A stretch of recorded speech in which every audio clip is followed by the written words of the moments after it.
교회. 누군가에게는 세상에서 가장 따뜻한 안식처지만 또 누군가에게는 가장 무서운 곳이 되기도 합니다. 20년을 한결같이 섬겨온 그 자리가 어느 날 갑자기 발을 딛기 두려운 공간으로 변해버린다면 여러분은 어떻게 하시겠습니까?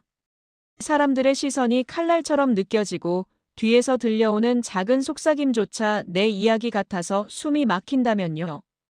한 여집사가 있었습니다. 그는 교회를 떠나기로 결심했습니다. 사람 때문에. 하지만 하나님은 그를 그냥 두지 않으셨습니다. 두려워 말라. 내가 너와 함께함이라. 평강은 사람이 주는 게 아니었습니다. 하나님이 주시는 선물이었습니다. 여러분, 혹시 지금 이 영상을 보고 계신 시간이 몇 시인가요? 댓글로 지금 몇 시, 아멘. 이렇게 남겨주세요. 여러분의 그 작은 댓글 하나하나가 저에게는 큰 힘이 됩니다. 그리고 이 이야기가 누군가에게 위로가 될 수 있도록 구독과 좋아요 버튼도 꼭 눌러주시길 부탁드립니다. 그럼 이제 오정숙 집사의 이야기 속으로 함께 들어가 보시죠. 오정숙, 올해 62살입니다. 교회를 다닌 지는 27년쯤 됐습니다. 결혼하고 얼마 안 돼서부터 나가기 시작했으니까요. 그때 그 집은 정말 가난했습니다. 남편은 일용직으로 이곳저곳 떠돌아다녔고 정숙은 애 둘을 키우면서 식당에서 설거지 아르바이트를 했습니다. 손이 부르틀 만큼 찬물에 담그고 일했던 기억이 아직도 생생했습니다. 그때 누군가 그 부부에게 교회에 한번 나가보라고 권유했어요. 처음엔 망설였죠. 교회 사람들이 우릴 어떻게 볼까, 이렇게 초라한 모습으로 가도 되나 싶었거든요. 근데 그 집사가 한마디 했습니다. 하나님 앞에선 다 똑같다고. 오라고. 그 말 한마디가 정숙을 끌어당겼습니다. 처음 교회에 갔을 때 느낌을 정숙은 잊을 수가 없었어요. 작은 예배당이었는데 그곳이 그에게는 궁전처럼 느껴졌습니다. 사람들이 환하게 웃으면서 악수해주고 악이 없고 온 정숙을 보고도 전혀 이상하게 생각하지 않았어요. 오히려 아기를 봐주겠다고 예배 시간에 맡기라고 했습니다. 그날 설교 말씀이 뭐였는지는 기억 안 났어요. 근데 찬양 소리는 기억났습니다. 예수 사랑하심은 거룩하신 말일세. 그 찬양을 부르는데 정숙의 눈물이 펑펑 쏟아졌습니다. 왜 울었는지 본인도 몰랐어요. 그냥 여기가 내 집 같다는 느낌이 들었던 겁니다. 그때부터였습니다. 교회가 정숙의 삶의 전부가 된 게. 새벽 기도회도 나갔고 주일엔 가장 먼저 나와서 예배당 문을 열었어요. 구역 모임도 빠지지 않았고 부엌 봉사도 제일 열심히 했습니다. 사람들이 정숙을 보고 교회 엄마라고 불렀어요. 그 말이 싫지 않았습니다. 오히려 자랑스러웠죠. 남편도 나중엔 정숙을 따라 교회에 나오기 시작했고 애들도 주일학교를 다녔어요. 그 가족이 함께 예배당에 앉아있는 모습을 볼 때면 정숙은 세상 부러울 게 없었습니다. 물론 여전히 가난했어요. 남편 수입이 일정하지 않았으니까요. 어떨 땐 한 달 내내 일이 없을 때도 있었습니다. 그럴 때마다 정숙은 기도했습니다. 하나님, 저희 가정을 지켜주세요. 그리고 하나님은 늘 길을 열어주셨습니다. 남편이 갑자기 일을 구하게 되거나 누군가 쌀을 갖다 주거나 그런 식으로요. 그래서 정숙은 확신했습니다. 교회는 내 마지막 피난처라고. 세상이 아무리 힘들어도 교회만 있으면 버틸 수 있다고. 20년이 흘렀습니다. 애들은 다 컸고 각자 가정을 꾸렸습니다. 정숙은 집사 임직을 받았고 권사들 틈에서 기도 모임도 인도하게 됐어요. 찬양대에서도 활동했고 교회 안에서 그의 자리가 점점 커지는 게 느껴졌습니다. 그런데요. 그 모든 게 흔들리기 시작한 건 남편이 쓰러지고 나서부터였습니다. 남편이 갑자기 가슴 통증을 호소했어요. 병원에 갔더니 심장에 문제가 있다고 했습니다. 큰 수술을 해야 한다고 했어요. 수술은 성공했습니다. 근데 회복이 더딘 거예요. 의사가 말했습니다. 당분간은 무리하면 안 된다고. 일도 쉬어야 한다고. 그 말을 듣는 순간 정숙의 머릿속이 하얘졌습니다. 일을 쉰다? 그럼 생활비는 어떻게 하죠? 애들한테 손 벌릴 수도 없었어요. 애들도 각자 살기 바빴으니까요. 큰애는 애 둘 키우느라 정신없고 작은애는 결혼한 지 얼마 안 돼서 여유가 없었습니다. 정숙은 다시 일을 시작했습니다. 마트에서 계산대 일을 했어요. 60이 넘은 나이에 하루 8시간씩 서 있으려니 다리가 퉁퉁 붓더라고요. 남편 약값도 만만치 않았습니다. 한 달에 10만 원씩은 나갔으니까요. 정숙은 점점 지쳐갔습니다. 몸도 힘들었지만 마음이 더 힘들었어요. 이렇게까지 살아야 하나. 그런 생각이 자꾸 들었거든요. 그래도 교회는 나갔습니다. 주일엔 무조건 나갔고 수요 예배도 빠지지 않으려고 애썼어요. 교회만이 정숙의 유일한 쉼터였으니까요. 그러던 어느 날이었습니다. 권사 기도 모임이 있었어요. 정숙은 그날따라 마음이 너무 답답했습니다. 기도 제목을 나누는 시간에 정숙도 모르게 눈물이 났어요. 남편이 수술하고 나서 일을 못하게 됐다고. 경제적으로 너무 힘들다고. 어떻게 해야 할지 모르겠다고. 권사들이 정숙의 손을 잡아줬습니다. 괜찮다고. 함께 기도하겠다고. 그 말에 정숙은 조금 위로를 받았습니다. 그래, 교회 식구들이 있잖아. 혼자가 아니야. 그렇게 생각했어요. 근데 그게 착각이었습니다. 며칠 후였습니다. 주일 예배가 끝나고 정숙은 부엌에서 설거지를 하고 있었어요. 식사 봉사를 마치고 정리하는 중이었죠. 그때 복도 쪽에서 목소리가 들렸습니다. 여자 목소리 몇 개가 섞여 있었는데 귀에 익은 목소리들이었어요. 정숙은 무심코 귀를 기울였습니다. 정숙 집사 남편 아직도 일 못한다더라. 그러게 수술했다면서. 얼마나 큰 병이었길래. 애들도 제대로 못 챙긴다던데. 기도 제목 보니까 집안 사정이 장난 아닌가 봐. 에휴, 쉽지 않겠네. 그 나이에 혼자 벌어서 어떻게 살려고. 정숙의 손에서 그릇이 떨어질 뻔했습니다. 숨이 막혔어요. 가슴이 쿵쾅거렸고 귀가 울렸습니다. 방금 들은 게 맞나요? 제 이야기를 저렇게 하고 있는 거예요? 정숙은 가만히 서 있었습니다. 움직일 수가 없었어요. 목소리는 계속 이어졌습니다. 그래도 교회는 열심히 나오더라. 대단하긴 해. 뭐, 교회라도 나와야 마음이 위로되겠지. 그렇긴 한데, 솔직히 좀 불쌍하긴 하네. 불쌍하다고요? 정숙을 불쌍하다고 했습니다. 그 말이 제일 아팠습니다. 동정의 눈빛, 측은한 표정. 그 모든 게 정숙을 짓누르는 것 같았어요. 정숙은 조용히 앞치마를 벗고 부엌을 나왔습니다. 복도를 지나는데 그 권사들이 정숙 쪽을 봤어요. 눈이 마주쳤습니다. 순간 그들의 표정이 굳어지더라고요. 정숙은 아무 말도 하지 않았어요. 그냥 고개를 숙이고 지나쳤습니다. 가슴이 찢어지는 것 같았어요. 교회 밖으로 나와서도 한참을 멍하니 서 있었습니다. 버스를 타고 집으로 가는데 창밖 풍경이 하나도 안 들어왔어요. 머릿속엔 온통 그 목소리들 뿐이었습니다. 불쌍하긴 하네. 집안 사정이 장난 아닌가 봐.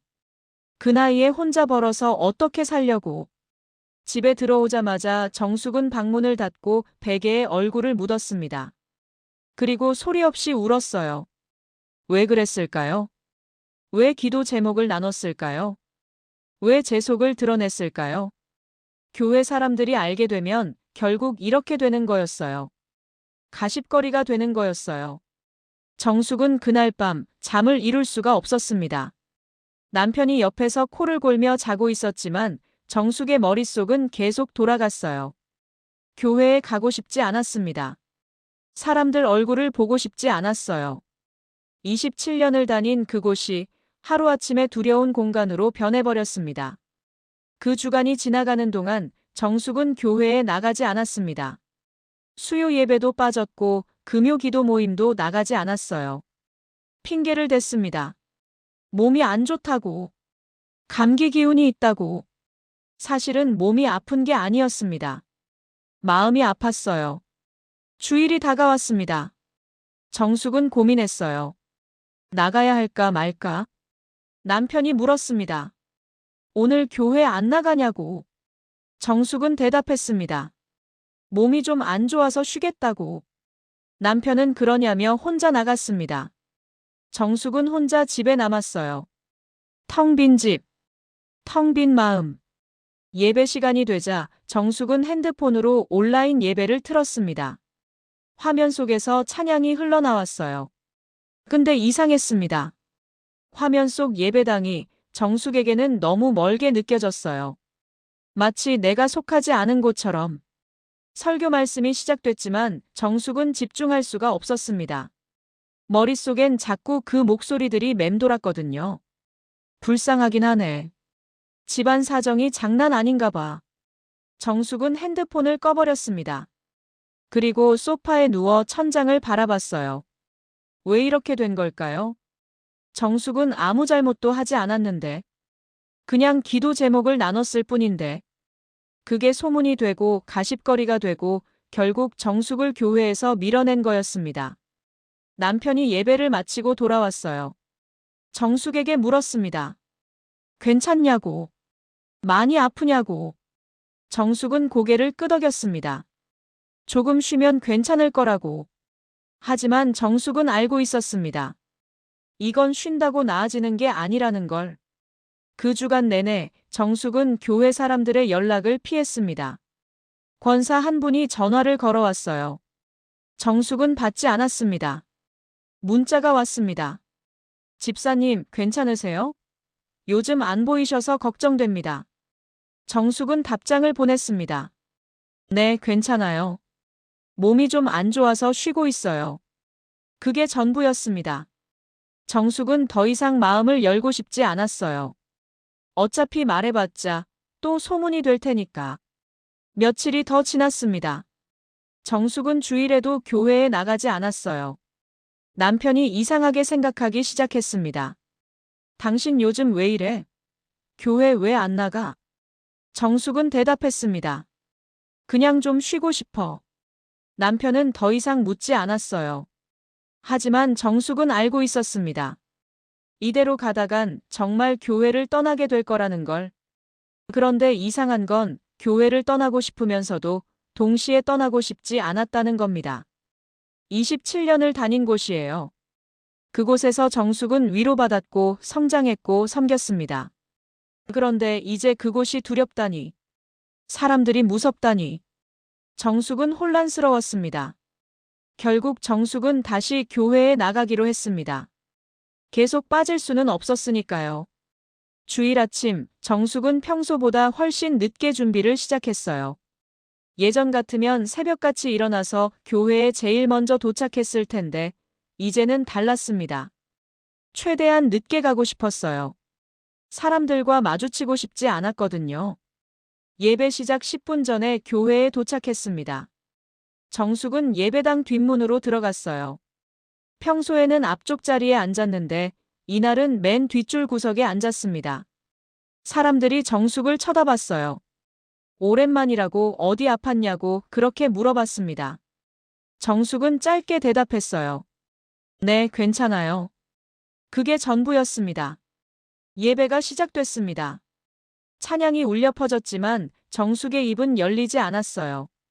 찬양가를 들고 있었지만 한 글자도 눈에 들어오지 않았습니다. 머릿속은 온통 다른 생각뿐이었어요. 저 사람들도 내 이야기를 알까? 저 권사님도 들었을까? 다들 나를 불쌍하게 생각하고 있는 건 아닐까? 설교 시간이 됐습니다. 목사가 강단에 올라가 말씀을 전했지만 정숙은 한마디도 귀에 들어오지 않았어요. 그저 사람들의 뒷모습만 보고 있을 뿐이었습니다. 누군가 고개를 돌려 뒤를 쳐다봤어요. 정숙과 눈이 마주쳤습니다. 정숙은 황급히 고개를 숙였어요. 가슴이 두근거렸습니다. 왜 나를 쳐다본 걸까? 혹시 내 이야기를 하는 건 아닐까? 예배가 끝났습니다. 사람들이 일어나 서로 인사를 나눴어요. 정숙은 재빨리 일어나 예배당을 빠져나왔습니다. 누구와도 눈을 마주치고 싶지 않았어요. 교회 밖으로 나와 빠른 걸음으로 걸었습니다. 뒤에서 누군가 정숙을 불렀어요. 집사님. 정숙은 못 들은 척했습니다. 그냥 계속 걸었어요. 집에 돌아와서 남편이 물었습니다. 오늘 예배 어땠어? 정숙은 대답했습니다. 좋았어. 하지만 정숙의 얼굴은 전혀 좋아 보이지 않았습니다. 그날 밤 정숙은 거울을 보며 혼자 중얼거렸어요. 하나님, 저는 솔직히 말하면 하나님보다 사람이 더 무섭습니다. 이 고백은 정숙 자신도 놀랄 만큼 솔직한 것이었습니다. 평생 하나님을 믿고 섬겼다고 생각했는데 알고 보니 정숙이 더 두려워했던 건 사람의 시선이었던 겁니다. 사람의 입, 사람의 눈, 사람의 평가. 그게 정숙을 무너뜨리고 있었습니다. 정숙은 결심했습니다. 이 교회를 떠나자고. 더 이상 여기서 버틸 수 없다고. 정숙은 맡고 있던 봉사들을 하나씩 정리하기 시작했어요. 먼저 찬양대였습니다. 찬양대장에게 문자를 보냈어요. 개인 사정으로 당분간 찬양대 활동을 쉬겠다고. 찬양대장이 전화를 걸어왔지만 정숙은 받지 않았습니다. 다음은 부엌봉사였습니다. 정숙은 부엌봉사팀장에게도 같은 내용을 전했어요. 팀장이 놀라며 물었습니다. 무슨 일 있으세요? 갑자기 왜 그러세요? 정숙은 대답했습니다. 아니에요. 그냥 좀 쉬고 싶어서요. 하지만 팀장은 알고 있었습니다. 정숙이 거짓말하고 있다는 걸. 정숙은 중보기도 모임도 빠지기 시작했어요. 권사들이 연락을 해왔지만 정숙은 피했습니다. 그렇게 하나씩 정숙은 교회에서 자신의 자리를 지워나갔습니다. 어느 날 정숙은 옷장을 열었어요. 거기에 찬양대 옷이 걸려 있었습니다. 파란색 조끼. 정숙은 그 옷을 내려 손에 쥐었어요. 이 옷을 입고 몇 번이나 무대에 섰던가요? 얼마나 많은 찬양을 불렀던가요? 정숙의 손이 떨렸습니다. 옷을 옷걸이에서 빼내려고 했는데 손이 멈췄어요. 정말 이걸 벗어야 하나? 정말 이 자리를 떠나야 하나? 정숙은 한참을 그 자리에 서 있었습니다. 결국 옷을 다시 옷장에 걸어두고 문을 닫았어요. 아직은 아니야. 그렇게 스스로를 달랬습니다. 며칠 후 정숙은 교회 사무실에 가야 했습니다. 부엌 봉사 관련 물품을 반납하러요. 사무실 문 앞에 섰는데 손이 문고리를 잡을 수가 없었어요. 이 문을 열고 들어가면 정말 끝이 나는 것 같았거든요. 정숙은 문 앞에서 10분을 넘게 서 있었습니다. 결국 들어가지 못하고 돌아왔어요. 집에 돌아와서 정숙은 소파에 앉아 멍하니 있었습니다. 떠나고 싶은데 떠날 수가 없었어요. 27년이라는 시간이 그렇게 쉽게 놓아지지 않았습니다. 그날 밤 정숙은 기도하지 않았습니다. 대신 텔레비전을 켰어요. 시끄러운 예능 프로그램이 나왔습니다. 사람들이 웃고 떠들었어요. 정숙은 그 소리에 자신의 마음을 묻어버리려고 했습니다. 하지만 아무리 소리가 커도 마음속 목소리는 사라지지 않았어요. 정숙아, 너는 정말 사람 때문에 이 자리를 떠나고 싶은 거니? 아니면 나와의 관계에서 멀어지고 있는 것뿐이니? 정숙은 그 질문에 대답하지 못했습니다. 며칠이 더 흘렀습니다. 정숙은 여전히 교회와 거리를 두고 있었어요. 주일 예배도 온라인으로만 드렸고 모임에도 나가지 않았습니다. 그러던 어느 날 정숙은 결심했어요. 마지막으로 한 번만 더 나가보자. 그 후엔 정말 쉬자. 그렇게 마음을 정하고 향한 곳이 금요기도회였습니다. 금요일 저녁 정숙은 오랜만에 교회로 향했어요. 걸음이 무거웠습니다. 발이 떨어지지 않았어요. 교회 앞에 도착했는데 한참을 그 자리에 서 있었습니다. 정말 들어가야 하나? 그냥 돌아갈까? 하지만 정숙은 결국 예배당 문을 열었습니다. 안으로 들어가니 몇몇 성도들이 이미 와 있었어요. 정숙은 고개를 숙이고 맨 뒷자리에 앉았습니다. 아무와도 눈을 마주치지 않으려고 했어요. 기도회가 시작됐습니다. 찬양이 울려 퍼졌지만 정숙은 입을 열지 않았어요. 그저 조용히 앉아 있을 뿐이었습니다. 찬양이 끝나고 목사가 강단에 올랐습니다. 오늘 본문 말씀은 이사야 41장 10절입니다. 목사의 목소리가 예배당에 울려 퍼졌어요. 두려워하지 말라. 내가 너와 함께함이라. 놀라지 말라. 나는 내 하나님이 됨이라. 내가 너를 굳세게 하리라. 참으로 너를 도와주리라. 참으로 나의 의로운 오른손으로 너를 붙들리라. 정숙의 가슴이 뛰기 시작했습니다. 목사는 설교를 시작했어요. 혹시 이 자리에 사람에게 깊이 상처받아 예배조차 두려워진 분이 있습니까? 정숙의 눈이 커졌습니다. 사람의 말 때문에, 사람의 시선 때문에 이 자리가 무서워진 분이 계십니까? 정숙의 눈에서 눈물이 흘러내리기 시작했어요. 오늘 하나님께서 특별히 그분을 부르십니다. 정숙은 고개를 들어 강단을 바라봤습니다. 마치 자신의 이야기를 누군가 읽어주는 것 같았어요. 숨겨놓았던 상처가 그대로 드러나는 느낌이었습니다. 목사는 계속 말했습니다. 우리는 사람에게서 평강을 찾으려고 합니다. 사람이 나를 인정해주기를, 사람이 나를 이해해주기를 바랍니다. 하지만 사람은 완전하지 않습니다. 사람은 실수하고 상처를 주고 때론 나를 외롭게 만듭니다. 정숙은 고개를 끄덕였어요. 맞아요. 정말 그래요. 사람들은 나를 이해하지 못했어요. 아니, 이해하려고 하지 않았어요. 그저 가십거리로 삼았을 뿐이에요. 목사의 목소리가 더 깊어졌습니다. 그런데 하나님은 이렇게 말씀하십니다. 두려워 말라. 내가 너와 함께함이라. 사람이 너를 버린다 해도 내가 너와 함께한다. 사람이 너를 이해하지 못한다 해도 내가 너를 안다. 정숙의 눈물이 멈추지 않았습니다. 가슴 깊은 곳에서 뭔가 무너지는 느낌이었어요. 오랫동안 쌓아왔던 벽이 천천히 허물어지고 있었습니다. 평강은 사람이 변해야만 얻어지는 게 아닙니다. 평강은 하나님이 함께 하신다는 사실이 믿어질 때 시작됩니다. 정숙은 그 말을 듣는 순간 깨달았습니다. 내가 얼마나 오랫동안 사람의 시선과 말에 묶여 있었는지, 하나님보다 교인들의 평가를 더 의식했고 하나님과의 관계보다 사람과의 관계에 더 매달려 있었다는 걸. 설교가 끝나고 통성 기도가 시작됐습니다. 정숙은 그동안 쌓인 감정들을 쏟아냈어요. 하나님, 저는 교회를 떠나고 싶었습니다. 사람 때문에 견딜 수 없었습니다. 그런데 제가 정말 두려워했던 건 사람의 입과 눈이었습니다. 정숙이 그렇게 고백하는 중에 설명할 수 없는 평안의 감각이 가슴 깊은 곳에 스며들었습니다. 남편의 병도 경제 문제도 사람들의 시선도 그대로 있었어요. 하나도 바뀐 게 없었습니다. 그런데 이상하게도 마음이 잠잠해지는 경험을 했어요. 눈물은 계속 흘렀지만 그 눈물 속에는 이전과 다른 안정감과 신뢰가 섞여 있었습니다. 정숙은 처음으로 알았습니다. 평강은 상황이 아니라 하나님의 임재에서 온다는 걸. 금요기도회가 끝났습니다. 정숙은 한참을 그 자리에 앉아 있었어요.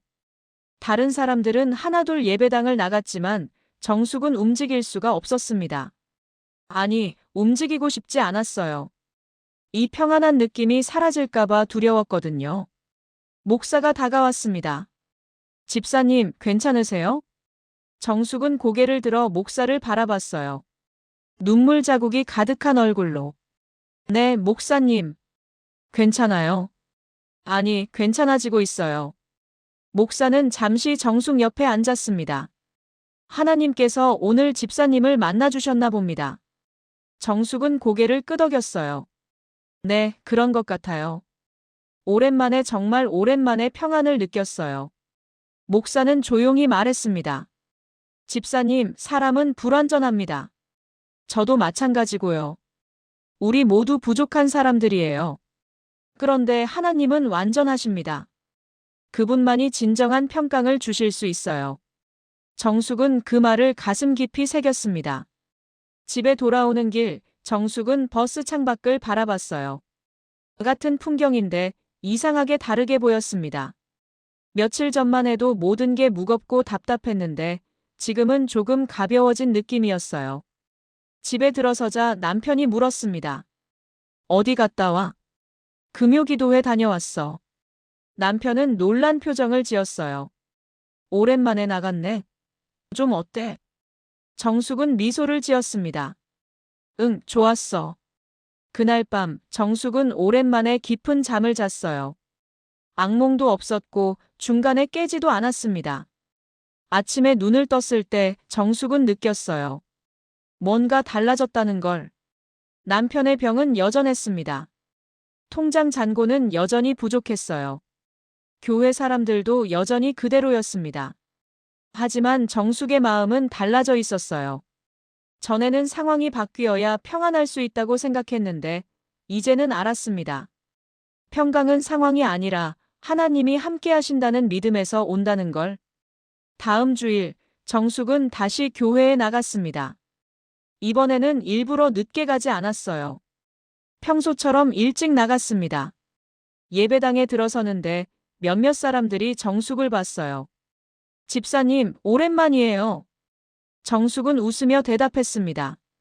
네, 그동안 몸이 좀 안 좋았어요. 이전 같았으면 사람들의 시선이 신경 쓰였을 텐데, 이제는 괜찮았어요. 그들이 뭘 알든 뭘 말하든 그게 더 이상 정숙을 무너뜨리지 못했습니다. 예배가 시작됐습니다. 찬양이 울려 퍼졌어요. 정숙은 이번에는 입을 열었습니다.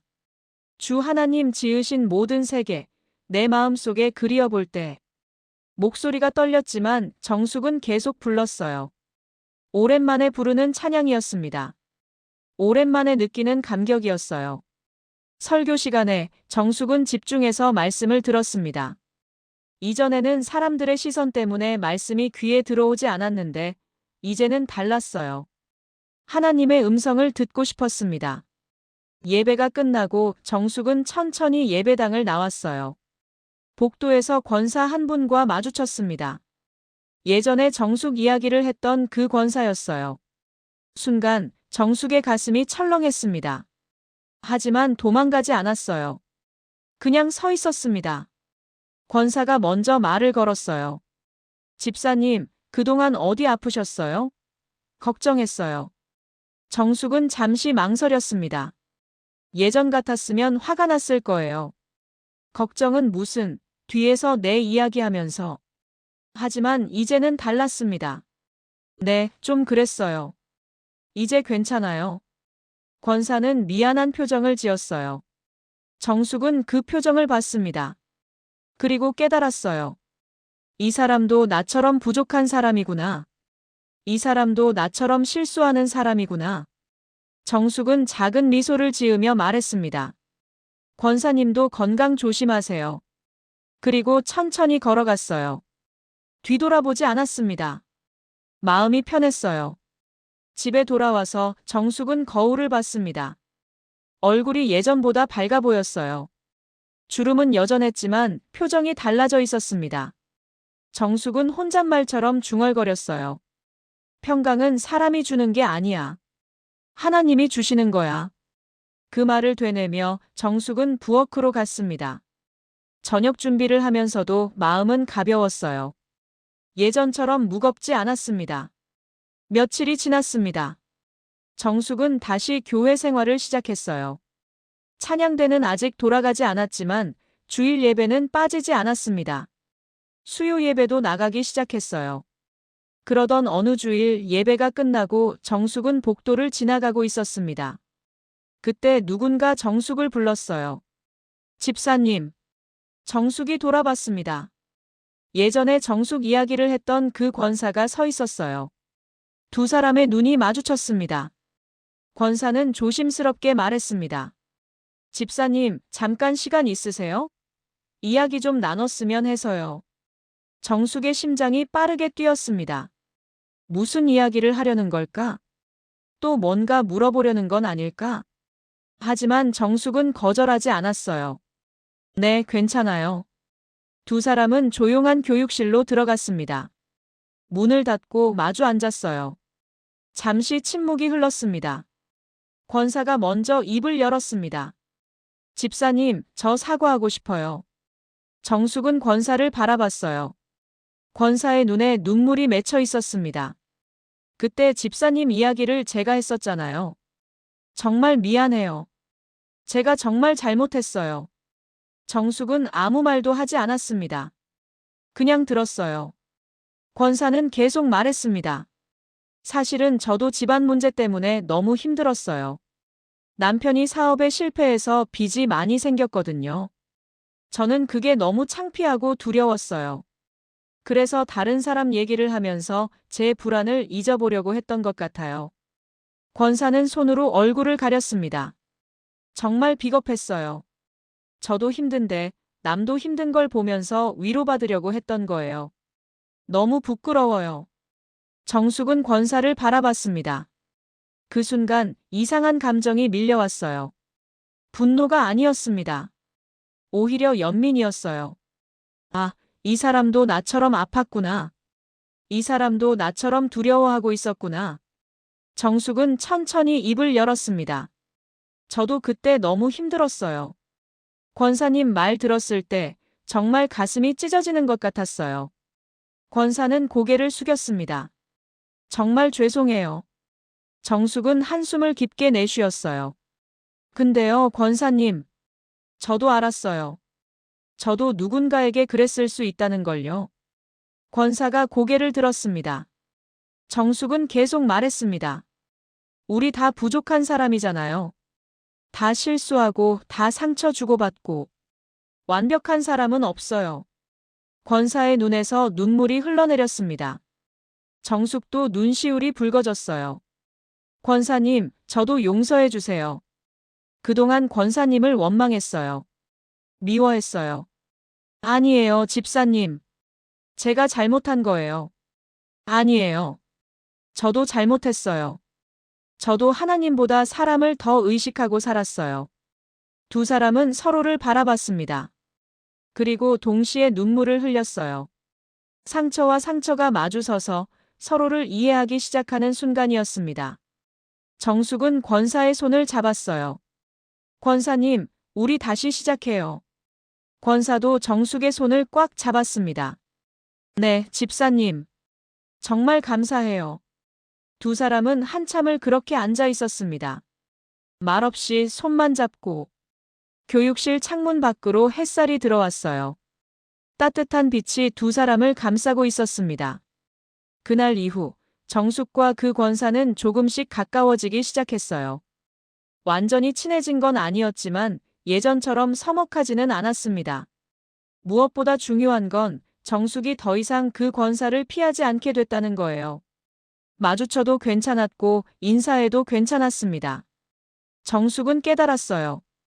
용서는 상대를 위한 것만이 아니라 나 자신을 위한 것이기도 하다는 걸. 시간이 흘렀습니다.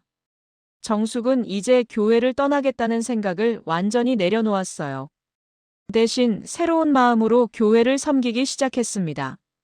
예전에는 사람들이 날 어떻게 볼까 하는 생각이 먼저였다면 이제는 하나님이 이 예배를 어떻게 보실까를 먼저 생각했어요. 주일 아침 정숙은 다시 일찍 교회에 나가기 시작했습니다. 예배당 문을 열고 창문을 열어 환기를 시키고 의자를 정돈했어요.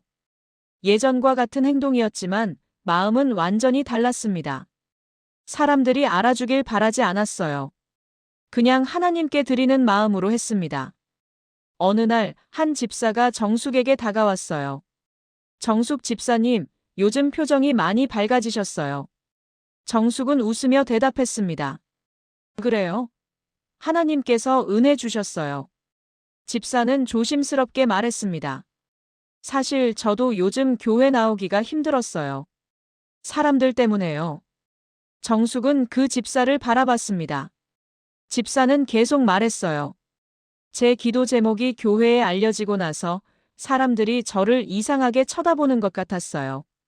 불쌍하게 보는 것 같고 그래서 교회를 떠날까 생각도 했어요. 정숙은 그 말을 듣고 가슴이 뜨끔했습니다. 나와 똑같네. 정숙은 그 집사의 손을 잡았어요. 저도 그랬어요. 정말 똑같았어요. 집사는 놀란 표정을 지었습니다. 집사님도요? 네, 저도 사람들 때문에 너무 힘들었어요. 떠나고 싶었어요. 그럼 어떡해? 정숙은 잠시 생각하다가 말했습니다. 하나님께서 제게 말씀해 주셨어요. 사람에게서 평강을 찾지 말라고. 하나님께서 주시는 평강을 받으라고요. 집사는 눈물을 글썽였습니다. 정숙은 계속 말했어요. 사람은 완벽하지 않아요. 우리 모두 부족하고 실수하고 상처 주고받아요. 그런데 하나님은 달라요. 하나님은 변하지 않으세요. 환경이 안 바뀌어도 마음이 먼저 바뀌어요. 집사는 고개를 끄덕였습니다. 그날 이후 비슷한 상처를 가진 사람들이 하나둘씩 정숙에게 다가왔어요. 저도 교회 사람들 때문에 힘들어요. 저도 기도 제목 나눈 게 후회돼요. 저도 사람들 시선이 무서워요. 정숙은 그들의 이야기를 들어주었습니다. 판단하지 않고 그냥 들어주었어요. 그리고 조심스럽게 자신의 경험을 나눴습니다. 하나님께서 저를 일으켜 세우셨듯이 여러분도 세워주실 거예요. 정숙은 그들을 위해 기도해주기 시작했어요. 개인적으로 만나서 기도해주고 전화로 격려해 주었습니다. 이상한 일이었어요. 정숙이 상처를 나눌수록 오히려 정숙 자신이 더 치유됐습니다. 누군가를 위로할수록 정숙의 마음도 더 강해졌어요. 하나님은 정숙을 통해 일하고 계셨습니다. 상처 입은 자가 이제는 상처 입은 자들을 위로하는 사람이 되어가고 있었어요. 어느 주일 예배가 끝나고 정숙은 예배당에 혼자 남았습니다. 다른 사람들은 다 나가고 조용한 예배당. 정숙은 십자가를 바라보며 기도했어요. 하나님, 감사합니다. 사람 때문에 떠날 뻔했는데 하나님 때문에 다시 섰습니다. 이제 저를 사용해 주세요. 저처럼 아픈 사람들을 위해서요. 예배당에 햇살이 들어왔습니다. 십자가에 빛이 비쳤어요. 정숙은 그 빛을 바라보며 미소 지었습니다. 평안한 미소였어요. 정숙의 삶은 천천히, 그러나 확실하게 변해가고 있었습니다. 남편의 건강은 여전히 완전히 회복되지 않았어요. 약은 계속 먹어야 했고, 일도 여전히 못 나가고 있었습니다. 하지만 정숙의 얼굴은 예전과 달랐어요. 어느 날 저녁 남편이 말했습니다. 당신 요즘 얼굴이 많이 편안해졌네. 정숙은 고개를 들어 남편을 봤어요. 남편은 계속 말했습니다. 예전엔 자꾸 한숨만 쉬더니 요즘은 웃는 얼굴이 많아졌어. 무슨 좋은 일 있어? 정숙은 미소 지으며 대답했어요. 하나님이 주신 평안이 있어서요. 남편은 고개를 끄덕였습니다. 그거 참 다행이다. 나 때문에 당신이 너무 힘들까봐 걱정했거든. 정숙은 남편의 손을 잡았어요. 여보, 괜찮아요. 하나님이 함께 하시니까요. 남편도 정숙의 손을 잡았습니다. 두 사람은 잠시 그렇게 앉아 있었어요. 말없이 손만 잡고. 자녀들도 어머니의 변화를 느꼈습니다. 큰딸이 전화를 걸어왔어요. 엄마, 요즘 목소리가 밝아지셨어요. 정숙은 웃으며 대답했습니다. 그래. 하나님께서 은혜 주셨단다. 큰딸은 조심스럽게 물었어요. 아빠는 어떠세요? 아직 일은 못 나가시는데 그래도 건강은 조금씩 나아지고 계셔. 엄마, 제가 도와드릴 게 있으면 말씀하세요. 정숙은 따뜻한 목소리로 대답했어요. 괜찮아. 너도 애들 키우느라 바쁘잖니. 엄마는 괜찮으니까 걱정 말고. 큰딸은 안심한 듯 한숨을 내쉬었어요. 엄마 목소리 들으니까 정말 안심이 돼요. 전화를 끊고 정숙은 생각했습니다. 예전 같았으면 자식들한테 하소연했을 텐데 이제는 괜찮았어요. 하나님이 함께 하시니까 충분했습니다.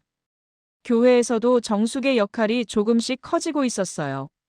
상처받은 사람들이 정숙을 찾아왔고 정숙은 그들의 이야기를 들어주었습니다. 어느 날은 교회를 떠났던 한 집사가 다시 돌아왔어요. 몇 년 만에 처음 보는 얼굴이었습니다. 그 집사는 예배당 뒤쪽에 조용히 앉아 있었어요. 예배가 끝나고 정숙은 그 집사에게 다가갔습니다. 오랜만이에요. 집사는 놀란 표정으로 정숙을 봤어요. 아, 집사님. 기억하세요? 당연히 기억하죠. 오랜만에 오셨네요. 집사는 머뭇거리다가 말했습니다. 사실 교회 나오기가 너무 두려웠어요. 예전에 사람들 때문에 상처받아서 떠났었거든요. 정숙은 고개를 끄덕였어요. 저도 그랬어요.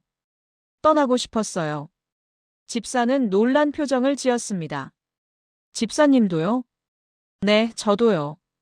정숙은 그 집사를 조용한 곳으로 데리고 갔어요. 그리고 자신의 이야기를 나눴습니다. 어떻게 상처받았는지, 어떻게 떠나고 싶었는지, 그리고 어떻게 하나님께서 다시 세워주셨는지. 집사는 정숙의 이야기를 들으며 눈물을 흘렸어요. 저만 그런 줄 알았어요. 아니에요. 많은 사람들이 그래요. 우리 다 부족한 사람들이에요. 그럼 어떻게 다시 교회를 다닐 수 있어요? 정숙은 잠시 생각하다가 말했습니다. 사람 때문에 오는 게 아니라 하나님 때문에 오는 거예요. 사람은 실수하지만 하나님은 변하지 않으세요. 집사는 고개를 끄덕였습니다. 그날 이후 그 집사는 조금씩 교회에 나오기 시작했어요. 처음엔 한 달에 한 번, 그 다음엔 일주일에 한 번. 정숙은 그 집사를 위해 계속 기도해 주었습니다. 정숙은 깨달았어요. 하나님이 자신을 통해 일하고 계신다는 걸. 상처 입었던 경험이 이제는 누군가를 위로하는 도구가 되고 있었습니다. 정숙은 더 이상 상처 입은 피해자가 아니었어요. 이제는 평강의 통로가 되어 있었습니다. 몇 달이 흘렀습니다. 정숙은 이제 완전히 다른 사람이 되어 있었어요. 얼굴에는 평안함이 가득했고 눈빛에는 확신이 담겨 있었습니다. 어느 날 담임 목사가 정숙을 찾았습니다. 집사님, 금요기도회 때 간증 좀 해주실 수 있으세요? 정숙은 잠시 망설였어요. 제가요?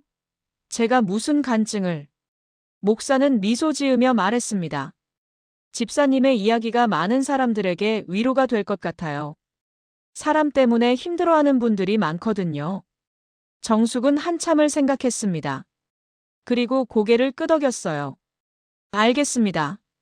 해보겠습니다. 금요기도회 날이 다가왔습니다. 정숙은 긴장됐어요. 사람들 앞에서 자신의 상처를 드러낸다는 게 쉬운 일은 아니었습니다. 하지만 하나님께서 함께 하실 거라는 믿음이 있었어요. 예배당에 사람들이 모였습니다. 정숙은 강단 앞에 섰어요. 마이크를 잡은 손이 떨렸습니다. 정숙은 깊게 숨을 들이쉬고 천천히 말하기 시작했습니다. 안녕하세요. 오정숙 집사입니다. 예배당이 조용해졌어요. 오늘 제 이야기를 나누려고 합니다. 쉽지 않은 이야기지만 누군가에게 위로가 됐으면 좋겠습니다. 정숙은 이야기를 시작했어요. 남편이 병원에 입원했을 때의 이야기. 경제적으로 힘들었던 이야기. 기도 제목을 나눴다가 상처받았던 이야기. 교회를 떠나고 싶었던 이야기. 정숙의 목소리는 떨렸지만 멈추지 않았어요. 예배당 안에는 깊은 침묵이 흘렀습니다. 여기저기서 훌쩍이는 소리가 들렸어요. 정숙은 계속 말했습니다. 저는 사람 때문에 교회를 떠나고 싶었습니다. 사람의 말이 너무 아팠습니다. 사람의 시선이 너무 무서웠습니다. 정숙은 잠시 멈췄어요. 그리고 강단 위 십자가를 바라봤습니다. 그런데 하나님께서 제게 말씀하셨습니다. 두려워 말라. 내가 너와 함께함이라. 정숙의 눈에서 눈물이 흘러내렸어요. 저는 그때 알았습니다. 제가 사람을 두려워하고 있었지만 하나님은 한 번도 저를 버리지 않으셨다는 걸요. 예배당 안 사람들도 울고 있었습니다. 정숙은 마지막 말을 전했어요. 여러분, 사람 때문에 무너질 수는 있습니다. 사람은 불완전하고 실수하고 상처를 줍니다. 그러나 하나님 때문에 다시 서실 수 있습니다. 정숙의 목소리가 힘을 얻었습니다. 평강은 사람이 주는 게 아닙니다. 상황이 바뀌어야 얻어지는 게 아닙니다. 평강은 하나님이 주시는 선물입니다. 하나님이 함께 하신다는 사실이 믿어질 때 환경이 안 바뀌어도 마음이 먼저 바뀝니다. 정숙은 눈물을 닦으며 말했어요. 저는 이제 알았습니다. 사람이 내 중심이 되면 흔들리지만 하나님이 내 중심이 되면 흔들리지 않는다는 걸요. 예배당 안에 긴 침묵이 흘렀습니다. 그리고 이내 여기저기서 아멘 소리가 터져 나왔어요. 정숙은 자리로 돌아갔습니다. 마음이 가벼웠어요. 오랫동안 짊어지고 있던 무게를 내려놓은 느낌이었습니다. 예배가 끝나고 많은 사람들이 정숙에게 다가왔어요. 집사님, 감사합니다. 저도 그랬어요. 저도 사람 때문에 힘들었는데 위로가 됐어요. 집사님 이야기 들으니까 용기가 나요. 정숙은 그들의 손을 잡아주며 말했어요. 하나님께서 여러분도 일으켜 세워주실 거예요. 그날 밤 정숙은 예배당에 혼자 남았습니다. 불을 끄기 전에 정숙은 십자가를 바라봤어요. 하나님, 감사합니다. 사람 때문에 떠날 뻔했는데 하나님 때문에 다시 섰습니다. 이제 저를 계속 사용해 주세요. 정숙은 불을 끄고 예배당 문을 닫았습니다. 밖으로 나오니 밤하늘에 별이 빛나고 있었어요. 정숙은 그 별들을 바라보며 미소 지었습니다. 예전에는 사람의 얼굴만 보였는데 이제는 하늘을 보게 됐어요. 예전에는 사람의 말만 들렸는데 이제는 하나님의 음성이 들렸습니다. 정숙은 천천히 집으로 걸어갔어요. 발걸음이 가벼웠습니다. 마음이 평안했어요. 사람이 아닌 하나님이 중심이 된 삶. 그것이 정숙이 찾은 진정한 평강이었습니다. 집에 도착해서 정숙은 거실 소파에 앉았어요. 남편이 옆에서 텔레비전을 보고 있었습니다. 정숙은 남편을 바라보며 생각했어요. 여전히 어려운 상황이지만 이제는 괜찮았습니다. 하나님이 함께 하시니까요. 정숙은 성경을 펼쳤어요. 이사야 41장 10절. 두려워하지 말라. 내가 너와 함께함이라. 놀라지 말라. 나는 내 하나님이 됨이라. 내가 너를 굳세게 하리라. 참으로 너를 도와주리라. 참으로 나의 의로운 오른손으로 너를 붙들리라. 정숙은 그 말씀을 천천히 읽으며 미소 지었습니다. 그리고 조용히 중얼거렸어요. 아멘. 창밖으로 달빛이 들어왔습니다. 고요하고 평안한 밤이었습니다. 정숙의 얼굴에는 깊은 평강이 깃들어 있었어요. 사람 때문에 떠날 뻔한 교회. 하지만 하나님 때문에 다시 선 자리. 이곳이 이제는 정말 정숙의 집이 되었습니다. 사람의 집이 아닌 하나님의 집으로.